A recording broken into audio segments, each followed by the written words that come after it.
오늘 우리에게 주신 말씀은 창세기 2장 18절과 신명기 5장 16절이 되겠습니다. 찾으신 후 저와 여러분이 다 같이 합독하시겠습니다. 먼저 창세기 2장 18절입니다.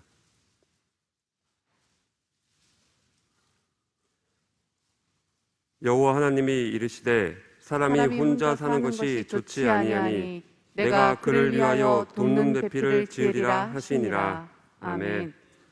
다음은 신명기 5장 16절입니다.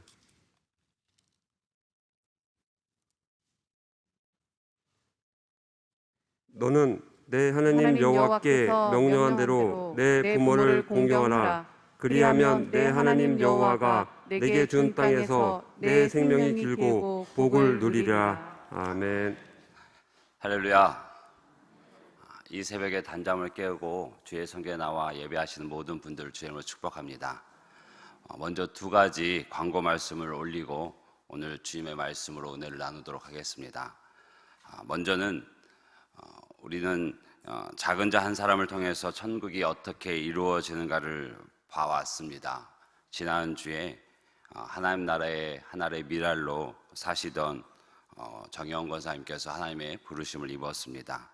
그런데 그 오랜 시간의 투병의 과정 속에서 내일과 같이 간절한 마음으로 기도해 주신 이 새벽에 귀한 기도의 용사분들에게 그 사랑하는 언니 정영숙 집사님과 형부 안영석 집사님께서 감사의 마음을 담아서 떡을 준비하셨습니다. 그래서 오늘 기도 마치시고 돌아갈 때에 뒤편에서 그 떡을 하나씩 받아가시면 그 감사의 마음도 또 그 기도도 하나님 앞에서 기쁨이 될 줄로 믿습니다. 또 기도하실 때에 그 귀한 유족들 김인석 집사님과 또 윤호, 윤서, 세은이 그 귀한 자녀와 가정들 위해 하나님의 풍성한 위로하심이 임하고 또 남은 생에 주님의 은혜 안에서 더욱 믿음의 걸음을 힘있게 걸어갈 수 있도록 기도해 주시면 감사하겠습니다. 또 권사님께서 특별히 더 기도하셨던 것 중에 하나는 사랑하는 동생들 위해서 기도했습니다. 주님을 모르는 그 동생들이 주님을 만나기 위해 간절히 기도하셨는데 하나의 미라 되신 그 권사님의 기도가 그 형제분들을 속히 영혼 구원의 그 역사에 임할 수 있도록 함께 기도해 주시면 감사하겠습니다. 또 한 가지 광고 말씀은 담임 목사님께서 이번 한 주간 독서 주간이세요. 쉼 없이 또 누구보다 열정적으로 주님께서 맡기신 사역을 감당하신 목사님께서 짧지만 한 4일, 5일 되는 쉼을 통해서 주님의 위로와 또 회복이 임할 수 있도록 함께 기도해 주십시오. 그렇게 기도해 주실 거죠? 아싸 그건 아니시죠? 더욱 새벽을 깨워서 이 성전에 더 기도하는 분들로 가득 차게 될 줄로 믿습니다. 아버지가 안 계실 때 자녀들이 더 마음 하나 되는 거잖아요, 그렇죠? 잠깐 쉼을 갖고 자리를 비우셨을 때 귀한 성도님들이 더 함께 기도하고 또 이 성전을 지켜갔으면 좋겠습니다. 그가 영원토록 지극한 복을 받게 하시며 주 앞에서 기쁘고 즐겁게 하시나이다. 아멘. 시편 21편 6절의 말씀입니다. 하나님께서 우리에게 주신 축복의 말씀이죠. 영원토록 지극한 복을 받게 하신다 합니다. 그리고 기쁘고 즐겁게 하신다고 약속해 주십니다. 우리의 필요에 따라서 또 우리의 기도에 따라서 주시는 은혜, 그 기쁨의 선물들도 있지만 오늘 본문 축복의 말씀 가운데서는 영원토록 지극한 복을 주시겠다라고 약속을 하세요. 이 땅에서의 복뿐만 아니라 저 영원, 저 천국에 이르기까지 그 영원한 복을 주시겠다라고 약속하시고 그런 약속을 받은 주의 백성들이 주님 앞에서 기쁘고 즐겁게 살아가기를 또 그런 마음으로 그런 삶의 태도로 임하기를 바라고 계신 것 같습니다. 이것이 우리 하나님의 마음입니다. 마치 우리 자녀들을 향한 우리 부모님들의 마음과 같이 우리 하늘 아버지 하나님께서 우리를 향한 마음이세요. 내가 너희들에게 지극한 복, 영원토록 지극한 복을 주겠다. 내 앞에서 또 모든 이들 앞에서 기쁘고 즐거운 그 삶을 누려라라고 말씀을 하십니다. 그래서인지 예레미야 29장 11절에 보게 되면 너희를 향한 내 생각을 내가 아나니 재앙이 아니라 그럽니다. 평안이라고 그래요. 그리고 너희에게 미래와 희망을 주는 것이 내 생각이다라고 얘기하고 이것이 나의 마음이다라고 얘기합니다. 이게 하나님의 본심이에요. 때로는 우리 삶 속에 주어지는 또 예측할 수 없는 여러 가지 당황스럽게 하는 일들로 인해서 마음이 상하고 또 힘겹고 또 하나님을 향해서 불편한 마음을 가질 때도 있지만 하나님께서 우리를 향한 마음은 변치 않으십니다. 평안입니다. 미래와 희망을 주는 것이 우리 하나님, 우리 하늘 아버지의 마음이십니다. 바라기는 그 마음을 의심 없이 믿어 나아가는 우리 모두가 되기를 주의 이름으로 축복합니다. 그 마음이 있는 분들이 이 새벽에 주의 성전에 나오시고 또 각 가정에서 모바일로 인터넷으로 예배하시는 줄 믿습니다. 귀한 그 믿음, 하늘 아버지의 그 마음을 신뢰하고 나아가는 모든 분들에게 주의 축복의 말씀이 임하기를 간절히 축복합니다. 오늘 말씀은 우리가 익히 잘 알고 있는 말씀입니다. 가정의 달이어서 한 번 더 우리 부부의 관계와 또 부모님과의 관계를 한번 성경적으로 살펴보길 원해서 두 본문을 정했습니다. 우리는 누군가의 아들이고 또 딸입니다. 또 누군가의 배우자지요. 남편이기도 하고 또 아내가 됩니다. 또 누군가에게 부모라고 불림을 받습니다. 그런데 정말 성경 안에서 우리가 행할 바 그것을 분명히 말씀해 주셨지만 때로는 그것을 뒤로 한 채 어떤 경험의 지식이나 또 어떤 좋은 분들의 조언을 따라서 아니면 내 욕심을 따라서 살아갈 때가 많이 있는 것 같습니다. 가정은 하나님께서 직접 세우신 기관입니다. 주일 말씀을 통해서도 이미 배우셨겠지만 가정은 하나님께서 이 땅에 세우신 기관이에요. 인간의 필요에 의해서 또 인간이 계획해서 세운 것이 아니라 하나님께서 이 세상을 창조하실 때 하나님에 의해서 하나님께서 기뻐하시는 질서를 따라서 하나님의 방법으로 세워진 기관이 바로 가정입니다. 그 대표적인 말씀이 창세기 2장 18절이에요. 여호와 하나님이 이르시되 사람이 혼자 사는 것이 좋지 아니하니 내가 그를 위하여 돕는 배필을 지으리라 하시니라. 가정은 부부로서 시작되어집니다. 그 가정이 어떻게 시작됐냐면 혼자 사는 것이 좋지 않아서, 이 좋지 않다라는 의미는 뭐 나쁘다의 반대 의미가 아니고 온전하지 않다라고 해석하는 것이 더 가까울 것 같습니다. 혼자 사는 것이 온전치 않아서 내가 그를 위해 돕는 배필을 지었다라고 얘기해요. 그를 위하여 돕는 배필이 내 남편이고 내 아내입니다. 대등한 관계죠. 이 돕는 배필이라는 이 돕는다는 원어를 보게 되면 에제르라는 단어입니다. 근데 우리말로만 보게 되면 마치 도움을 주는 보조적인 존재로 생각을 하게 되는데 실상은 그렇지 않습니다. 시편 33편 20절 보게 되면 우리 영혼이 여호와를 바라며 그는 우리의 도움과 방패시로다. 또 시편 124편 8절을 보게 되면 우리의 도움은 천지를 지으신 여호와의 이름에 있도다. 또 에스겔서 12장 14절 보게 되면 내가 그 호위하는 자와 부대들을 다 사방으로 흩고 또 그 뒤를 따라 칼을 빼리라. 여기서 세 절의 말씀을 보셨지만 도움이라는 단어와 호위하는 자라는 단어가 바로 이 에제르입니다. 그래서 여기서의 도움은 작은 도움 그 정도가 아니라 구원자의 큰 도움을 가리키는 단어가 이 에제르예요. 또한 이 단어는 구약 시대의 전쟁에서 응원군을 가리키는 용어로도 사용했었습니다.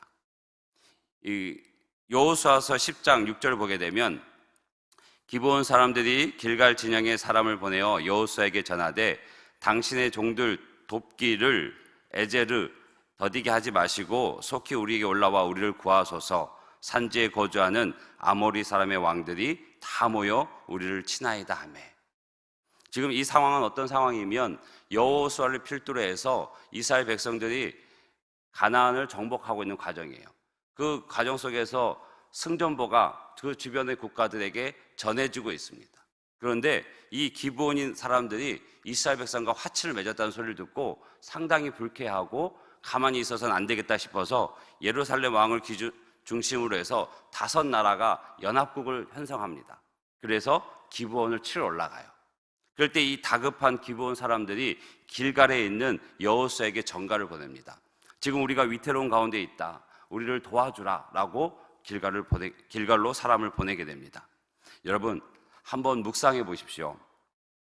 치열한 전투가 벌어지고 있습니다. 근데 그 전투 중에 점점 그 기세가 적의 막강한 화력에 의해서 또 병력에 의해서 우리 편의 아군의 전쟁이 기울어져 가는 것을 경험하게 됩니다. 그래서 우리가 여기까지인가 보다. 우리가 저 대적을 맞서 싸울 수가 없는가 보다. 우리 힘이 여기까지다 라고 그 짙은 회색이 짙어졌을 때 저 멀리서 엄청난 그 형체를 알 수 없는 뿌연 먼지를 일으키면서 말발굽 소리가 들려오고, 시간이 갈수록 저기서 오는 이들이 우리를 돕는 응원군, 우리를 돕는 지원군, 우리를 돕는 구원군으로서 오는 것이 보여지게 될 때 회색이 짙던 그 군대는 어떻게 될까요? 아마 다시 용기가 솟아나오고 다시 함성을 지르며 적군을 향해 싸울 것입니다. 그리고 끝내는 그 응원군의 도움으로 말미암아 그 전쟁에서 승리할 수 있게 될 것입니다. 이런 응원군의 모습이 바로 에제르라는 단어의 의미입니다. 그러면 우리 아내를 바라볼 때, 우리 남편을 바라볼 때 과연 나보다 부족한 사람, 또 허물이 많은 사람, 아니면 나보다 열등한 사람이라고 생각할 수 있을까요? 그렇지 않습니다. 우리 아내는 남편에게 그런 존재였습니다. 돕는 자 혹은 구원자가 되도록 부르심을 받았습니다. 하나님께서는 여성을 남성에게 결코 종속되는 열등한 존재로 만들지 않으셨습니다. 오히려 남성이 여성의 도움 없이는 하나님께서 자기를 지으신 창조 목적을 온전히 이룰 수가 없었습니다. 이것은 물론 여성에게도 마찬가지입니다. 그래서 여성에게 남성이나 남성에게 여성이나 결정적으로 중요한 존재입니다. 이것을 인정하십니까?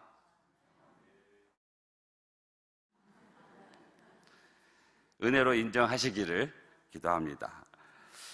하나님께서는 정말, 그래서 매튜 헨리는 우리가 읽었던 본문 그 다음 절에 갈빗대를 뽑아서 만든 부분을 어떻게 해석하고 우리가 알기 쉽게 표현했냐면, 갈빗대를 뽑아 만드신 이유는 여자가 남자 위에 군림하지 않도록 머리뼈를 쓰지 않으셨고, 또 남자가 여자를 짓밟지 않도록 다리뼈, 발뼈를 쓰지 않으셨다고 그래요.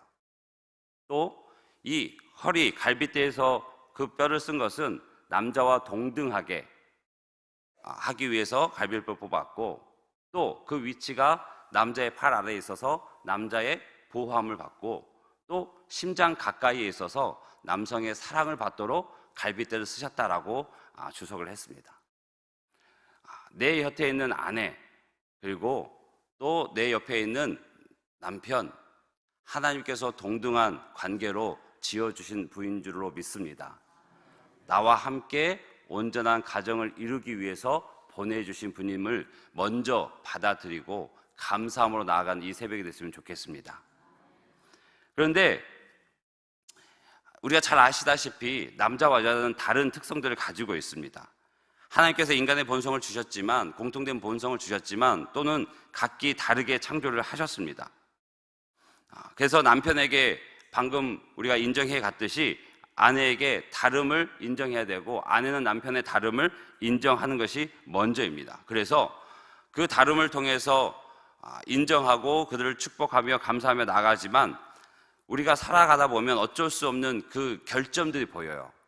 하나님의 창조의 어떤 부족함이 아니라 그 사람의 삶 속에서 부족한 것들이 보여집니다. 그런데 이것들이 보이게 되면 우리가 어떻게 생각할 수 있어야 될까요? 하나님께서 저 결점을 보충하려고 나를 짝지어 주셨구나. 동의하십니까? 내 남편의 저 부족한 점을 보충해 주기 위해서 나를 짝지어 주셨구나. 내 아내의 저 부족한 점을 보충해 주기 위해서 나를 남편으로 저와 함께 결혼케 하셨구나 라고 그 마음이 내 안에 있어서 그 결점이 그를 미워하고 그를 아프게 하는 도구가 아니라 오히려 나의 사랑을, 나의 존재 이유를 쏟아붓는 은혜의 공간이 되기를 주의 이름으로 축복합니다. 여러분, 질문 몇 가지 하겠습니다. 여러분은 인생을 살다가 어려운 일이 생기면 누가 먼저 생각나십니까? 또 마음이 상하는 일이 생기면 누가 가장 보고 싶으십니까?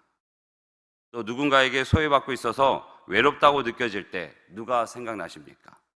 또 견디기 힘든 고통과 아픔이 밀려올 때 누구와 함께 있고 싶으십니까? 아마 여기 계신 분은 다 예수님 이렇게 하실 것 같은데 누굴까요? 제가 원하는 대답은 바로 내 옆에 있는 남편이고 아내가 되어야 됩니다. 부부는 기쁜 날에도 슬픈 날에도 서로가 서로에게 보고 싶고 그리운 존재가 되어야 됩니다. 이것이 성경적인 부부 관계입니다. 부부는 일생 동안 용서하고 화해하며 불쌍히 여기는 마음이 필요합니다. 에베소서 4장 32절을 보게 되면 서로 친절하게 하며 불쌍히 여기며 서로 용서하기를 하나님이 그리스도 안에서 너희를 용서하심과 같이 하라. 이 말씀이 먼저 적용돼야 될 것은 바로 부부 간의 속에서 필요한 것입니다. 먼저 그를 용서하고 또 그를 불쌍히 여기고 또 그와 화해하고 그와 함께 아름다운 하나님의 나라를 이루어가는 것, 그것이 하나님께서 믿음의 가정, 믿음의 부부에게 필요로 하고 원하시는 모습인 줄로 믿습니다. 그런데 실상 이것이 쉬우신가요? 저는 어렵더라고요. 부족하고 결점이 많은 사람을 미워하고 싫어하는 대신에 그것 때문에 그 사람을 가엽게 여기고 사랑할 수 있는 힘, 내 안에 없음을 보게 됩니다. 우리 안에는 그러한 힘, 누군가를 사랑하고 내 아내이지만 그 아내를 사랑할 힘이 내 안에 있지 않음을, 우리 안에서 솟아나지 않음을 우리는 경험으로 알고 있습니다. 그 힘은 오직 하나님 아버지께로부터 그리스도를 통하여 우리에게 옵니다. 그래서 우리는 은혜의 보좌 앞으로 나아가는 것입니다. 은혜의 보좌에서 배우자를 사랑할 수 있는 힘을 공급받는 줄로 믿습니다. 그래서 히브리서 4장 16절에 그러므로 우리는 긍휼하심을 받고 때를 따라 돕는 은혜를 얻기 위해서 은혜의 보좌 앞에 담대히 나아갈지니, 하나님께서 지으신, 하나님께서 직접 계획하시고 하나님의 방법으로 만드신 유일한 그 가정, 그 속에서 원하시는 것이 부부가 서로 조화를 이루고 사랑하며 하나님의 말씀을 이루어가는 것인데, 그 속에서 갈등이 있고 하나 되지 못하고 미워하고 시기하고 오히려 잡아먹지 못해서 안달이라면 누가 가장 가슴이 아프실까요? 하나님이시죠. 그래서 하나님께서는 얘기하시는 거예요. 너희들 안에는 서로를 사랑할 수 있는 그 힘이 나지 않는다. 왜요? 우리는 죄로 인해서 타락했기 때문에, 타락한 본성을 가지고 있기 때문에 그 결점이 크게 보이고 그의 연약한 모습이 더 부각되어질 수밖에 없거든요. 그리고 그를 사랑할 수 있는 힘은 내 안에 있는 것이 아니라 오직 하나님께로부터 오는 줄로 믿습니다. 그래서 매 순간 은혜의 보좌 앞에 나아가서 그 힘을 하나님 앞에 간구하고 빌리기를 기도해야 될 줄로 믿습니다. 그렇게 될 때 남편과 아내는 그리스도를 경외함으로 피차 복종할 수 있게 됩니다. 여러분, 하나님은 사랑하십니까? 가까이 있는 내 아내, 내 남편을 사랑해 주십시오. 제가 아직 잠이 덜 깼는지 아멘 소리가 좀 작게 들렸습니다. 여러분, 하나님 사랑하십니까? 내 곁에 있는 내 아내와 남편을 사랑해 주십시오. 하나님께로부터 받은 사랑이 결국 허물이 많은 그 배우자를 온전히 사랑할 수 있도록 우리를 이끌어 가게 될 줄로 믿습니다. 그렇게 될 때 하나님께서 기뻐하시는 온전한 가정이 하나님의 힘으로, 하나님의 도움으로 말미암아 우리가 경험하게 될 줄로 믿습니다. 그 일을 위해서 하나님께서 저와 여러분을 그 가정에 보내신 줄로 믿습니다. 두 번째는 부모님과의 관계를 한번 말씀을 통해서 은혜를 나누기 원합니다. 우리가 같이 읽었듯이 신명기 5장 16절을 보게 되면 우리 주일에도 담임 목사님 통해서 이 말씀의 은혜를 누렸는데요. 너는 내 하나님 여호와께서 명령한 대로 내 부모를 공경하라. 그리하면 내 하나님 여호와가 내게 준 땅에서 내 생명이 길고 복을 누리리라 라고 그래요. 이게 어디에 있는 말씀이죠? 물론 신명기에 있지만 십계명에 있어요. 근데 십계명의 말씀을 넓게 보면 그 말씀을 지켜 행하면 하나님께서 우리에게 복을 주십니다. 은혜를 주셔요. 하나님의 자녀답게 살아갈 수 있도록 하나님과의 관계를 통해서 또 나 아닌 다른 이들과의 관계를 통해서 어떻게 살아갈지를 보여주신 것이 십계명이에요. 그런데 유일하게 이 부모를 공경하라는 이 말씀에만 축복의 단서가 달려 있어요.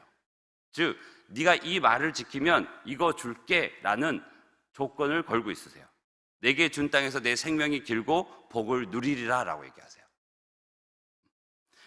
요즘은 생명이 이때보다는 많이 길어져서 때로는 그 생명이 긴 것이 우리에게 축복인가라고 얘기하고 있지만 하나님은 그 생명이 축복이라고 말씀하고 계세요. 그때는 여러 가지 질병과 위협으로 인해서 오래 사는 것이 복이었습니다. 우리도 이렇게 오래 산 것 그리 얼마 되지 않았습니다. 제 기억만 해도 어렸을 때는 환갑이 큰 잔치였어요. 지금은 환갑 크게 생각하지 않으신지도 모르겠지만 이 땅에서 오래 산다는 것, 하나님의 은혜 안에서 오래 산다는 것은 복입니다. 생명의 복이 주어지는 거예요. 그리고 땅의 축복이 있습니다. 그 땅은 지금도 땅이 중요하죠. 그러나 그때 당시에 농경을 하고 목축할 때의 그 땅은 그 가족의 그 가문의 생활 터전이었습니다. 삶의 터전이었어요. 근데 그것이 주어지는 거예요. 그리고 끝으로 복을 누린다라고 그래요. 그 생명을 누리고 그 삶의 터전을 누리고 그 가정 가문에 하나님이 주신 은혜를 누린다라고 그래요. 이 축복이 어디에 주어지냐면 상급으로 주어지냐면 부모를 공경할 때 이 상급이 걸려 있습니다. 그런데 이 또한 쉽지 않습니다. 왜 그럴까요? 부모를 공경하는 것이 쉬운 일이 아닙니다. 그 이유는 여러 가지 있을 수 있겠지만 부모의 관계가 깨졌기 때문에 괴로워하는 사람들이 참 많습니다. 부모의 관계가 깨지니까 사랑할 수도 없고 공경할 수도 없는 것입니다. 말할 수 없는 육체적, 정신적인 폭력을 부모에게 당한 자녀들이 많습니다. 또 때로는 부모의 부족한 돌봄으로 인해서 마음의 상처를 안고 사는 자녀도 있습니다. 또 성장 과정에서 폭력과 폭언을 일삼는 부모, 자식이 보는 앞에서 엄마를 때리는 아빠를 대할 때마다 아이들의 마음에는 피멍이 듭니다. 또는 부모의 경제적 어려움으로 고달픈 자녀들도 있습니다. 그리고 부모의 무관심과 외도, 음주 속에서 멍든 가슴을 부여잡고 사는 자녀들도 많습니다. 심지어는 자신들을 위해서 자녀들을 버리는 부모도 있습니다. 아이들이 힘이 없으니까 부모의 잘못된 행동에 대해서 논리적으로 따지거나 항거할 수 없습니다. 하지만 그 관계 속에서 계속 상처를 받습니다. 물론 우리 중에는 누구에게나 존경받을 만한 덕스러운 성품도 있고 재력도 있고 또 자식의 모든 것을 바쳐서 자식에게 자식을 돌보고 가족을 돌보는 그런 훌륭한 부모님을 갖고 계신 부모님도 계십니다. 그런 자녀들은 그런 부모님들을 배나 더 공경해야 됩니다.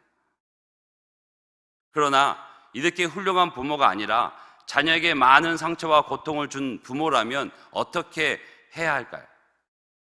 이미 부모와의 관계가 깨졌다면 어떻게 해야 할까요?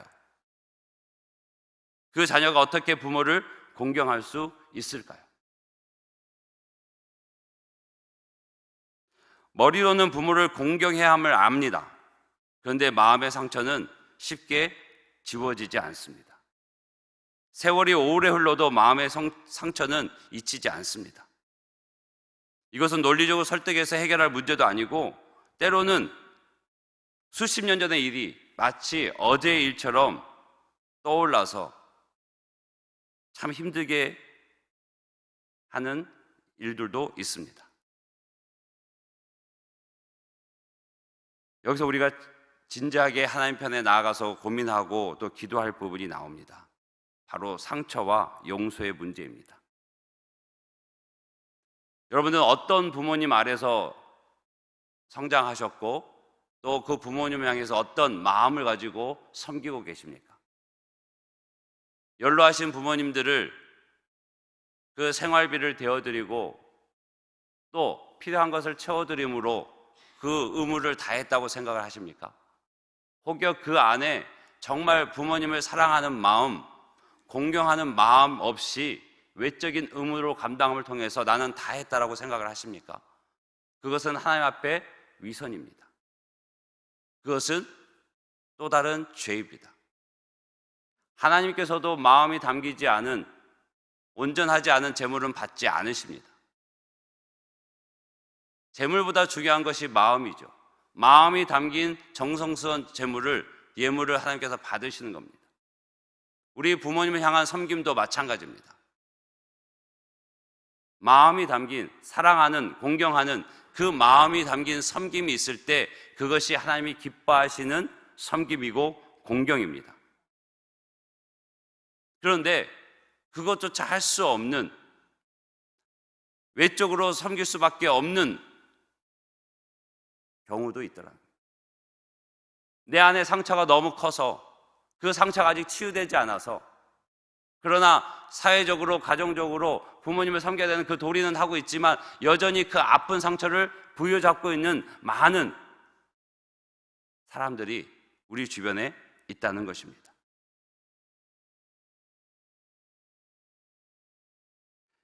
성경에는 비상할이 많지 하나님을 깊이 사랑하는 특별한 인물들이 있었습니다. 이 사람들의 공통된 특징은 뭐냐면 하나님께로부터 깊은 용서를 경험했다는 것이에요. 하나님께로부터 경험한 그 용서의 깊이가 곧 그 사람의 사랑의 깊이가 되었습니다. 우리가 부모님을, 우리가 아버지 어머니로부터 받은 상처, 부모님들은 실상 기억도 못하고 계실 수 있어요. 그런데 자녀들은 그 부분에 대해서 큰 상처로 고민하고 아파하고 온전히 부모님께 가까이 나아가지 못하는 경우들이 있습니다. 그런데 성경은 뭐라 얘기하냐면 하나님의 사랑으로 그 상처를 씻음 받으라라고 얘기하고 있습니다. 우리의 사랑으로는 그 미움과 상처를 극복할 수 없습니다. 하나님의 사랑을 우리가 맛볼 때 우리는 사랑하기 어려운 부모님을, 또 사랑하기 어려운 그 사람을 사랑할 수 있는 힘을 공급받는 줄로 믿습니다. 우리가 우리의 힘으로 하나님께 나아갈 수 없을 때, 돌아갈 수 없을 때 하나님께서 우리에게 복음을 들려주셨어요. 어찌할 수 없는 인생의 무게를 십자가 앞에 내려놓게 하셨어요. 그때 우리는 우리의 더러운 죄인을 용서하시는 하나님의 사랑에 눈을 뜨게 됩니다. 그리고 그분은 우리 아버지가 되시고 그 아버지로 말미암아 나의 존재가, 나의 삶이 새롭게 되어짐을 경험하게 됩니다. 이런 심경으로 시인 다윗은 이런 눈물 어린 신앙을 노래합니다. 시편 27편 9절 10절 말씀인데요, 9절 후반절 보게 되면 나의 구원의 하나님이시여 나를 버리지 마시고 떠나지 마소서. 내 부모는 나를 버렸으나 여호와는 나를 영접하시리이다. 우리는 다윗 왕을 너무나 닮기 원합니다. 다윗의 그 삶을 닮기 원하는데 그 이면에 그의 모습은 어땠습니까? 어렸을 때 사무엘 선지자가 기름을 부으러 그 가정을 찾아갔지만 그 아버지는 다윗의 존재를 숨겼습니다. 다른 이에게 내놓으려고 하지 않았어요. 무엇을 잘못해서 손깍질 받을 일이 있어서 숨겨준 것이 아니라 하나님의 인도하심을 따라서 왕의 기름을 붓기 위해서 자녀들을 세우는데도 자신의 아들을 숨겼습니다. 다른 형들은 그 가정에서 쉼을 누리고 있고 그들의 자유함을 누리고 있었지만 다윗은 어디 있었습니까? 양치로 나가 있었어요. 철저하게 아버지로부터 버림을 받았습니다. 그의 형제들로부터는 어땠습니까? 다윗이 아버지의 심부름을 따라 전장에 가서 형들에게 도시락을 전해줘 갔을 때 골리앗의 그 말에 분노했을 때 형들이 뭐라고 반응했습니까? 동생이 왜 그런지, 동생이 왜 그렇게 분이 났는지 묻지 않습니다. 오히려 네가 너를 위해서 어린 것이, 아무것도 모르는 것이, 철없는 것이 그저 자기 자신을 위해서 화내는구나라고 치부하고 윽박질렀습니다. 그런 형제들 속에 있는 막내였어요. 그런 부모님의 사랑을 입은, 그런 부모님의 버림을 받은 다윗이었습니다. 그런데 그가 어떻게 됐습니까?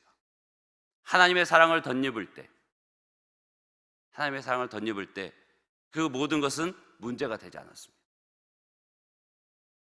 왕의 기름을 부름을 받고도 사울에게 그렇게 쫓김을 당하고 수많은 대적들이 있음에도 그가 지금까지도 다윗 왕, 모든 믿음의 귀한 본이 되어지는 것은 그 모든 상처들, 그 모든 아픔들을 하나님의 사랑으로 치유받고 이겨냈기 때문에 그렇습니다. 그가 어떤 의지가 있어서 그것도 일부분은 차지할 수 있습니다. 그러나 하나님의 전적인 은혜 안에서 그 모든 상처를 이겨낸 줄로 믿습니다. 하나님께서 우리를 왜 이런 가정에 태어나게 하시는지는 아무도 모릅니다. 그렇지만 하나님의 섭리는 인간의 모든 지혜를 뛰어넘습니다. 때로는 나빠 보이는 것 때문에 남이 갖지 못하는 좋은 것을 하나님께로부터 얻기도 합니다. 또 다른 사람은 경험하지 못한 은혜의 세계를 맛보기도 합니다. 신앙 안에서 효도는 부모님께 좋은 것을 받았기 때문이 아니라, 또 그분들이 불쌍해서도 아니라 우리가 하늘 아버지께 사랑을 받았기 때문입니다. 하나님께서 그 놀라운 사랑으로 우리의 하늘 아버지가 되어 주셨습니다.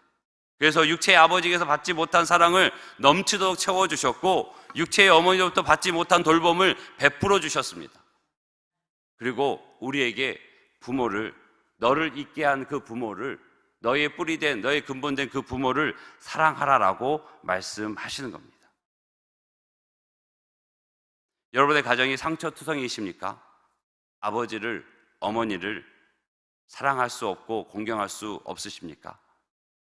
하나님의 은혜를 바라보십시오. 그 은혜의 힘으로 나에게 상처를 준 그 부모님을, 고통을 준 부모님을 용서하고 사랑하시기를 주님의 이름으로 당부합니다. 상처가 크면 클수록 더욱더 하나님을 바라보십시오. 부모님을 사랑하는 그 일이 어려울수록 십자가를 바라보십시오. 그러면 하늘로부터 그 부모님을 사랑할 수 있는 힘이 주어질 것입니다. 말씀을 마무리하겠습니다. 2021년 5월 가족의 새로운 페이지를 열어가는 달로 기억되었으면 좋겠습니다. 배우자와 또는 부모와의 멀어진 관계를 극복하고 회복할 수 있는 용기를 얻는 이 새벽이 됐으면 좋겠습니다. 먼저 사과하고 또 먼저 용서하십시오. 우리 사회생활 가운데에서는, 또 직장생활 가운데서는 혹 잘못한 일이 있으면 먼저 사과하고 또 잘못을 인정하고 그 관계를 풀려고 적극적으로 노력하지 않습니까? 근데 정작 가정 안에서는 부모에게 섭섭한 일이 있어도 참는 것이 미덕이라 여겨 자신의 감정을 표현하지 않고 화해하려고 하지 않고, 또 자녀에게는 다 그런 것이다라고 넘어가는 경우가 많이 있습니다. 우리 가정 안에서 예배자로 사는 여러분들이, 믿음의 길을 걷는 여러분들이 먼저 사과하고 먼저 용서하는 그 길을 걸으시기를 주님으로 축복합니다.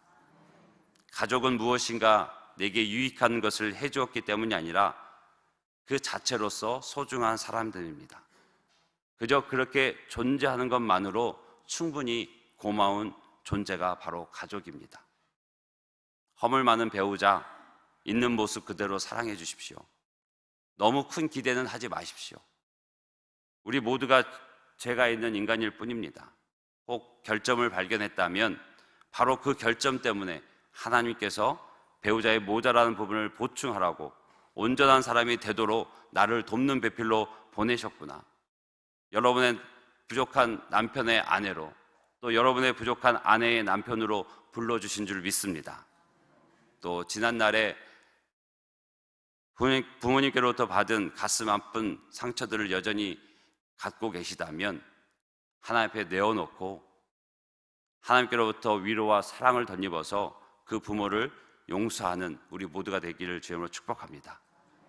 우리가 기억할 것은 자녀를 향한 부모님의 사랑은 항상 드러난 것보다 더 큽니다. 우리는 이 사실을 기억해야 됩니다. 자녀로서 부모로부터 받은 은혜, 또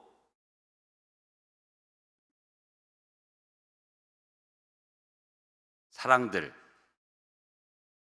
드러난 것은 정말 빙산의 일각과 같이 작은 부분만 보여줄 뿐입니다. 그분들이 없었다면 우리는 지금 있지 않을 것입니다. 그 빙산 아래, 수면 아래에 있는 엄청난 부모님의 사랑이 있었기에 오늘 우리의 삶이 있는 줄로 믿습니다.